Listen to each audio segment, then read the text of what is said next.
Hello नमस्कार दोस्तों। Percentage के इस अगले वीडियो में आप सभी का हार्दिक स्वागत है। दोस्तों, आज हम परसेंटेज के इस वीडियो में कुछ ऐसे क्वेश्चनों के बारे में चर्चा करेंगे जो तुलना पर आधारित होते हैं। जैसे हम कह देते हैं ए की आय बी की आय से कुछ परसेंट अधिक है तो बी की आय ए की आय से कितने परसेंट कम है, या दो संख्याओं के बीच तुलना कर दी जाती है। या फिर अगला जो टाइप हम पढ़ेंगे वो क्रमवार बढ़ोतरी या क्रमवार कमी जो होती है परसेंटेज में, उनकी कुल कमी कैसे निकालते हैं, सक्सेसिव फार्मूला क्या होता है, इसके बारे में सीखेंगे। अगर हम क्वेश्चन स्टार्ट करने की बात करें तो आप लोगों को पहला क्वेश्चन दिख भी रहा होगा। ए की आय बी की आय से 50% कम है तो बी की आय ए की आय से कितने प्रतिशत अधिक है। हम फिर से बता देते हैं, सारा हम परसेंटेज जो सीखेंगे वो रेशियो से सीखेंगे, क्योंकि इससे सीखने का फायदा ये होता है मात्र 5 से 10 सेकंड में हम क्वेश्चन को सॉल्व कर सकते हैं। अगर क्वेश्चन को ध्यान से पढ़ रहे होंगे तो लिखा है ए की आय बी की आय से 50% कम है। यहाँ पे दो लोग हैं, ए है और बी है, तो ए की आय बी की आय से 50% कम है। अगर रेशियो से सॉल्व कर रहे हैं तो जो 50% की फ्रैक्शन होती है वो 1/2 होती है, 1/2 होती है।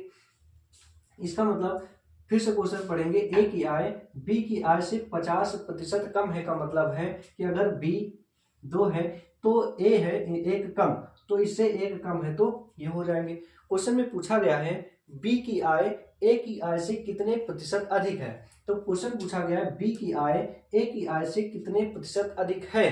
तो यहाँ पे दिख रहा होगा ए 1 है तो बी कितना है, 2 है। कितना अधिक है तो 1 अधिक है, और हम जानते हैं परसेंटेज में वैल्यू नीचे लिखी जाती है जिससे तुलना की जा रही होती है। तो 1 अधिक है और बी की वैल्यू 1 तो अधिक है, लेकिन किस से, ए से। ए की वैल्यू 1 परसेंटेज के लिए इंटू में 100 लगा देते हैं तो 100% अधिक है। 100% इस क्वेश्चन का करेक्ट आंसर होगा, जो आप लोगों को ऑप्शन सी दिख रहा होगा। तो option C is the correct answer. अगले क्वेश्चन की अगर बात हम करते हैं तो अगला क्वेश्चन आप लोगों को दिख भी रहा होगा। नीता का वेतन पायल के वेतन से 25% अधिक है तो पायल का वेतन नीता के वेतन से कितने प्रतिशत कम है।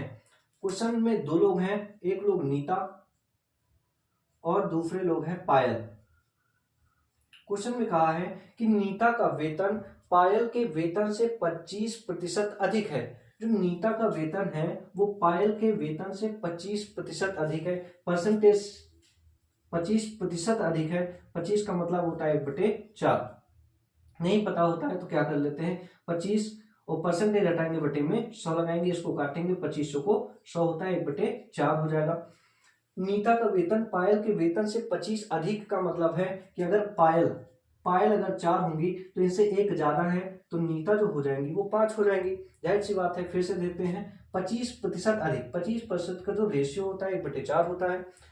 जब पायल अगर 4 होंगी तो नीता 1 अधिक है, 25% में 1 अधिक है तो ये 5 हो जाएंगी। अगला क्वेश्चन जो पूछा जा रहा है, तो पायल की आय नीता की आय से कितनी प्रतिशत कम है। तो अगर देखें, पायल अगर 4 है तो नीता 5 है, कितना कम है, 1 कम है। तो प्रतिशत अगर कमी देखेंगे, कितने की कमी है, 1 की तो कमी है, तो क्लियर है किससे, नीता से कितने कम है। तो नीता की वैल्यू है 5 और परसेंटेज के लिए हम लगाते हैं 100। इसको काटेंगे, 5 दूनी 10 हो जाता है, तो 20% पायल की आय नीता की आय से 20% कम है। आप लोगों को ऑप्शन नंबर बी दिख रहा होगा, option number B is the correct answer.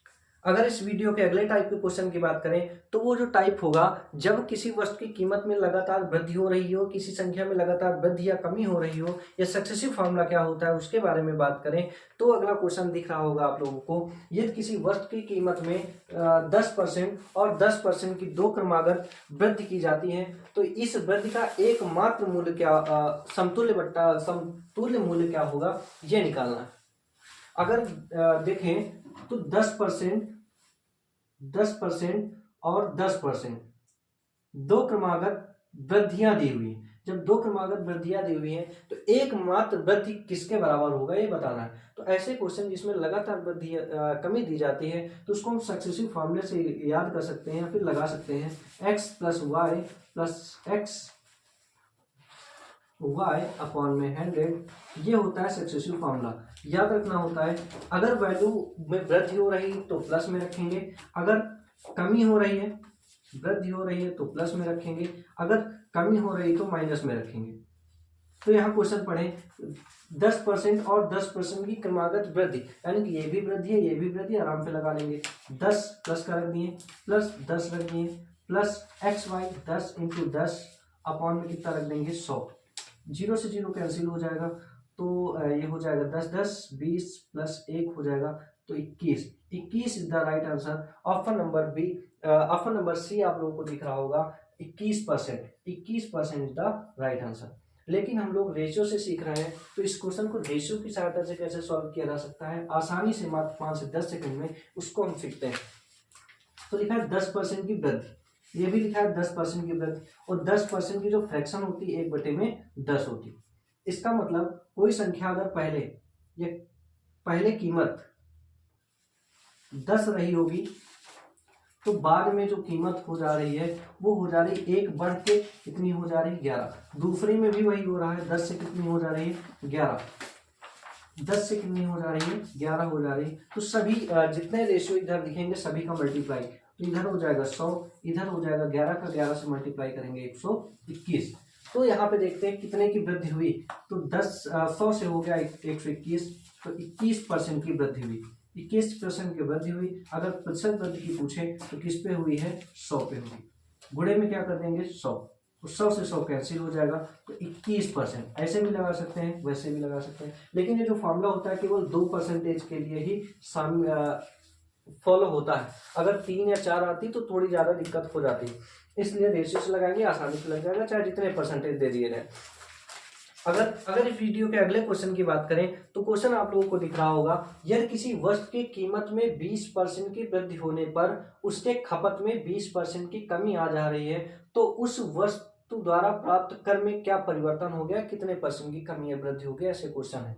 अगर क्वेश्चन की बात करें, जो पहले मूल्य था, मूल्य में वृद्धि हो रही है, जो मूल्य में वृद्धि हो रही है वो 20% है, मूल्य में 20% की वृद्धि हो जा रही है, और खपत में और उसकी खपत में 20% की कमी हो जा रही है। 20% की वृद्धि हुई मूल्य में, खपत में 20% की कमी, जो उससे प्राप्त पैसा हो रहा था, राशि हो रही थी, कर हो रहा था, तो क्या परिवर्तन होगा। अगर परसेंटेज रेशियो से लगा रहे हैं तो रेशियो होगी 1/5, 1/5।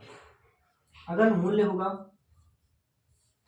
5 रुपए पहले, तो अब हो जाएगा बाद वाला मूल्य हो जाएगा 1 बढ़ जाएगा तो 6 हो जाएगा।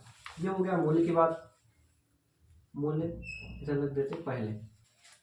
अगर खपत की बात करें, खपत पहले अगर 5 रही होगी, 1 कम हो गई तो 1 कम होके 4 हो गई। अगर मूल्य को हम खपत से मल्टीप्लाई करें तो पहले प्राप्त आय और बाद वाली प्राप्त आय हम निकाल सकते हैं।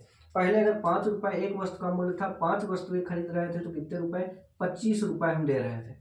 अगर अब मूल्य वृद्धि हो गई, 5 से 6 हो गया, तो हम वस्तुएं 5 से 4 कर देंगे, तो कितना रुपए देना पड़ेगा 6 रुपए प्रति वस्तु के हिसाब से 4 वस्तुएं खरीदने में 24 रुपए देना होगा।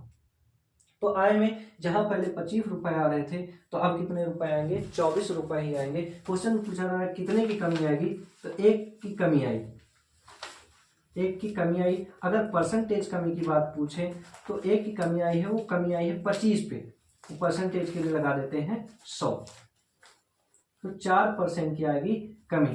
तो 4% की कमी आप लोगों को ऑप्शन में दिख रहा होगा, 4% की वृद्धि, 5% की कमी, इनमें से कोई नहीं। तो इसका जो ऑप्शन होगा ऑप्शन नंबर डी, इनमें से कोई नहीं, क्योंकि एक ऑप्शन दिया है 4% की वृद्धि, यहाँ पे वृद्धि नहीं हो रही, कमी हो रही, क्योंकि पहले राजस्व अगर या कर 25 रुपए आ रहा था तो अब आ रहा है 24 रुपए, तो 1 की तो कमी हुई है, तो बात क्लियर है। तो इस क्वेश्चन का जो आंसर होगा ऑप्शन नंबर डी, इनमें से कोई नहीं। अगर इस टाइप या इस टॉपिक में अगले क्वेश्चन की बात करें तो क्वेश्चन लिखा है एक वस्तु की कीमत में 20% की वृद्धि होने पर उसके खपत में कितने प्रतिशत की कमी करनी चाहिए। अगर बात करें कीमत, पहले किस कीमत रही होगी, उस कीमत में हो जा रही 20% की वृद्धि हो रही है, तो इसका मतलब 1/5 कर देंगे। अगर पहले कीमत 5 रही तो अब कितनी हो जाएगी, बाद में कीमत हो जाएगी 6। अगर पहले कीमत 5 थी तो अब जो कीमत हो जाएगी 6। अगर कीमत कम होगी तो वस्तुएं हम ज्यादा खरीद पाएंगे। वस्तुएं या कीमत का जो रेशियो होता है वो अपोजिट वाला होता है, 6 और 5। जहां पहले हम 6 वस्तुएं खरीद पा रहे थे, अब कितनी वस्तुएं खरीद पाएंगे? 5 ही वस्तुएं खरीद पाएंगे जब मूल्य में या कीमत में वृद्धि हो जाएगी। तो हम कितनी कीमत में कमी कर देंगे या कितनी कीमत में कमी आई है? एक ही कमी आई है, वो कितने पे आई है? 6 पे। और परसेंटेज के लिए फिर से बता रहे हैं, गुणे में 100, और इसको काटेंगे तो 50/3। 50/3 का मतलब 16/48.66%। 16.66% ऑप्शन नंबर डी। आप लोगों को दिख रहा होगा option number D is the correct answer. तो इसी क्वेश्चन के साथ थैंक यू क्लास। जय हिंद, जय भारत। अगर वीडियो पसंद आया हो तो लाइक और सब्सक्राइब करें।